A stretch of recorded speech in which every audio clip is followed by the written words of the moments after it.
Hello, this is Lerone Kuntz. I'm here in Fulton County, and as you all may have heard, Scott McAfee, the judge in this RICO case between Fulton County and Donald Trump, has rendered his decision. He's determined that Fani Willis can stay on the case. The case will go forward. This video is pretty much about Scott McAfee and why he said what he said. I'm speculating. I'm not saying I know why he did what he did, but I'm going to give you a perspective. And we're going to look at his prospects for retaining his Superior Court judge position, which is up for election in May. Okay, so let's look at that for a minute. Now, Scott McAfee was appointed as Superior Court judge by Brian Kemp. Brian Kemp is the governor here in Georgia.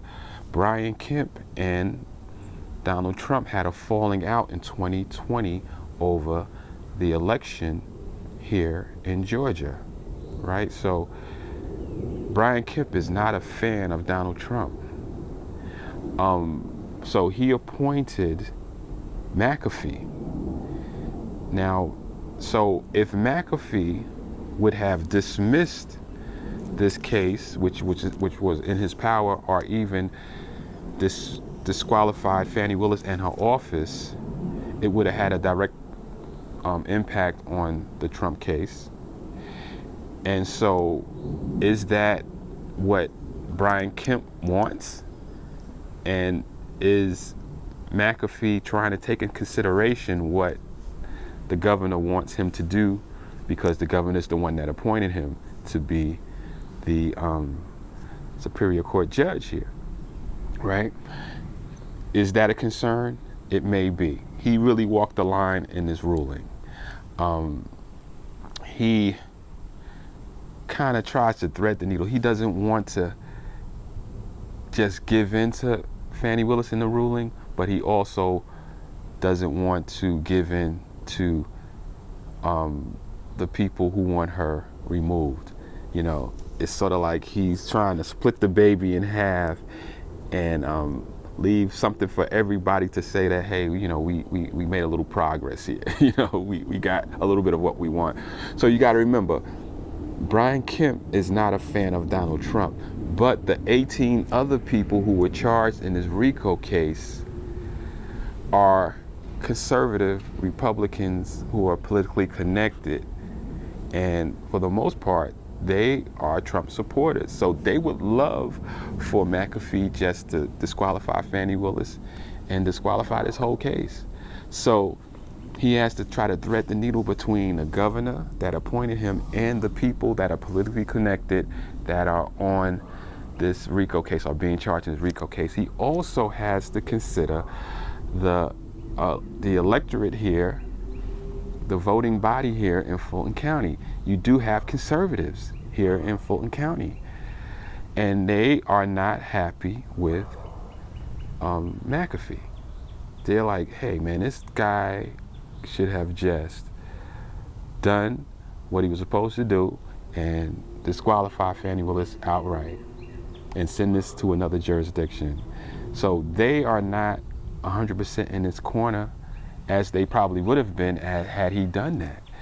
And then you have the progressives or liberal people here in Fulton County who don't feel that he should have brought the case anyway. You know, he should have never had the hearing, and he should have never put Fani in that arena where she had to defend herself, so he's not getting any love there.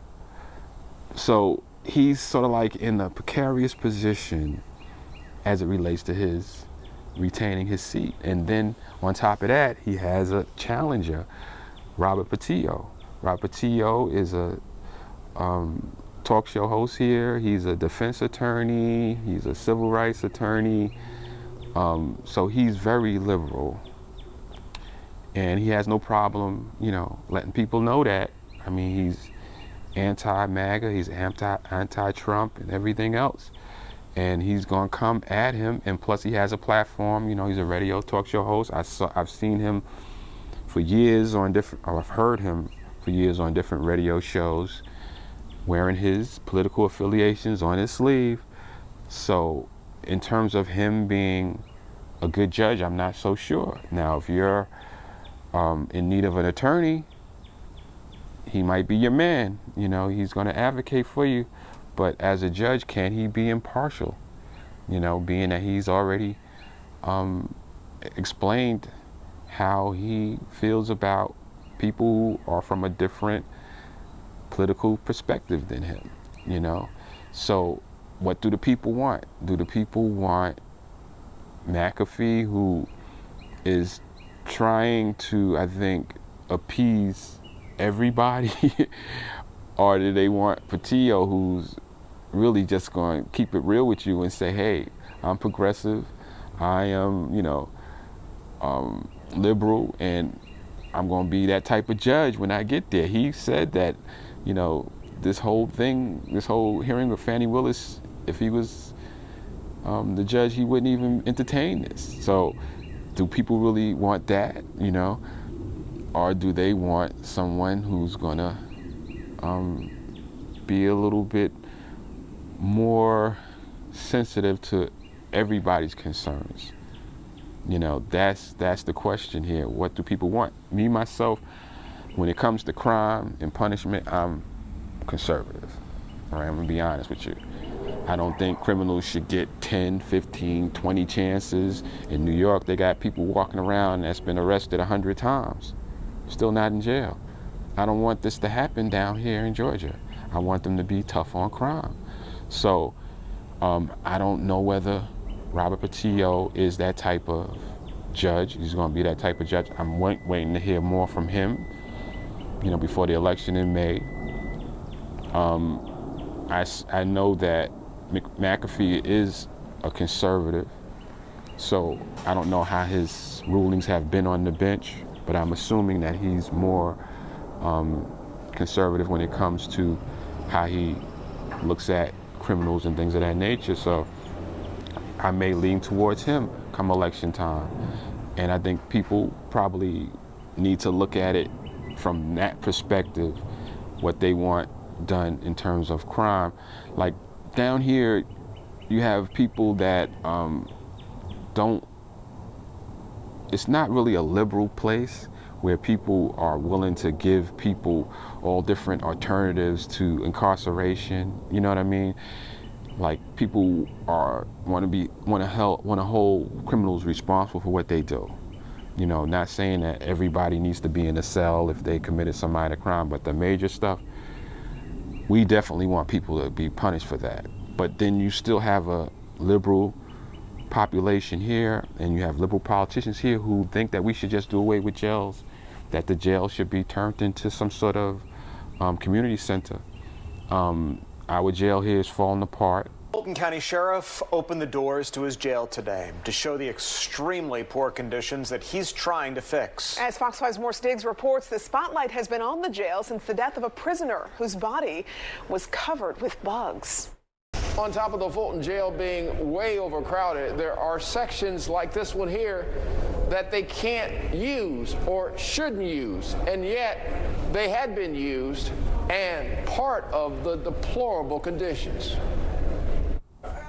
And the money needs to be allocated to repair the facility. The sheriff is always complaining about the conditions of the jail. The inmates are complaining, their families are complaining. So we need to have people that are serious about crime and punishment and are willing to allocate funds towards that. And that's what makes this whole Fani Willis thing interesting to me, because she came in as a candidate that was strong on punishment, which she was. She went after the gangs here. She is, as we speak, prosecuting this RICO case here with this gang YSL, Young Slime Life, who's affiliated with the rapper Young Thug. She's gotten a lot of the people that are affiliated with the gang to plead guilty to committing crimes in furtherance of the gang. So she has done a lot compared to what was done before her in terms of decreasing the amount of gang activity and as a result, decreasing some of the crime and murders here in Atlanta, which is good. The thing that I don't think she should have done, I don't think she should have spent the county's money going after Trump. We have a state government, we have, you know, a governor, we have attorney general and all those things. That should have been left to them, I think, and let the money that we have go towards creating a better quality of life for us here in Fulton County, which I don't think this prosecution does. You know, I heard that they had allocated $3 million for to pay Wade to go through this case. I mean, we've already made about $700,000. Those types of dollars could be going towards fighting crime right here in Fulton County, I think. We have an issue with people parking cars in their driveways, and at night people come and try to break into their cars. Every day you see people on Neighbor Next Door apps and other apps showing with their ring cams videos that people are breaking into their cars in the middle of the night. We have an issue here with carjackings. People at gas stations and they're getting their cars taken from them, and you know, of course, people get hurt, people get shot. Things are happening here. All right, we need a DA that's going to focus on what's happening here and not try to make everything a national issue and start and not engage in that type of stuff. I don't think that it helps us. You know, it's like she's trying to curry favor with Washington to say, hey, I'm down here and I'm prosecuting Trump. If in return they send a bunch of money down here and fix our jails and increase our police coverage and, you know, give her money to prosecute, that's fine. If you're going to get something from this other than, you know, getting your name out there, then I'm all for it. But if you're not, if I can't see how it's directly affecting me, I don't think that that's a good use of funds. And from what Ms. Merchant was saying during her testimony in front of the Senate, and she had the videos to show that when DA Willis came before the county commissioners requesting more funding, she said the funding was supposed to go towards the backlog of cases that she had, murder cases that she had here in Fulton County that she had to prosecute. Coming from each and every one of your districts, suspects that may get out of jail on September the 13th. Write it down. In a fiery presentation Wednesday night, District Attorney Fani Willis told the Fulton Board of Commissioners September 13th is the deadline for when she must have 1,400 plus defendants indicted, or they can receive bonds and walk out of the Fulton County Jail. The inmates are charged with a wide variety of crimes, including murders, assaults, and sexual offenses. I'm not asking for one thing for Fani T. Willis. I am asking for the resources to do this job properly so that we can keep all of us safe.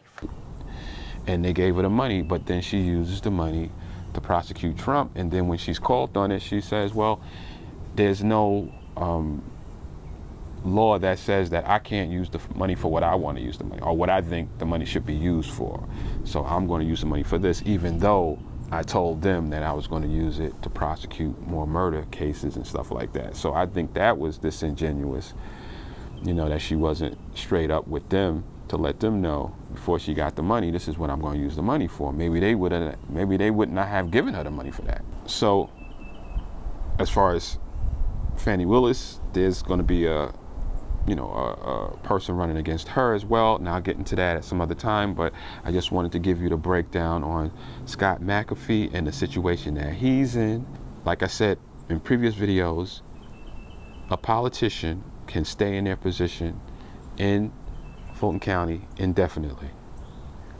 People here are very trusting. People here are very loyal. And for a judge, most of the time, 90% of the time when we vote for a judge for Superior Court, we don't even know who the person is. We just see a name on the ballot, and if you haven't been to court, if you're a type of person that doesn't get into trouble and doesn't have to engage in that, you don't know who the judge is, right? So more or less, it may be just one name on the ballot, that judge running for office to be elected, and you just click that name. Or maybe it's a challenger, and you see the incumbent, and you say, hey, you know what, the incumbent, I haven't heard anything bad about him. Seems like he must be doing the right thing, so I'll just continue to vote for him. But in this case, it's unique because we all know who the incumbent is now. We know who Scott McAfee is. We've seen him in action. We've seen him on television. I know that he has 2 kids, 2 boys, 5 and 2, I think. And, you know, I know more things about him as the judge than I've known about any other judge that I've voted for. I know, you know, his political affiliation. I know how he rules. I got his rulings, emotions, you know, his responses and stuff like that. I've seen it. And so have everybody else. So that kind of makes him vulnerable. But if people like his brand of justice, then it's going to help him. But in this county, I'm not sure. So we're going to have to wait and see. And as it develops, I will be bringing it to you. So thanks once again for stopping by and checking me out. And I appreciate y'all. And until next time, as always, peace and stay safe.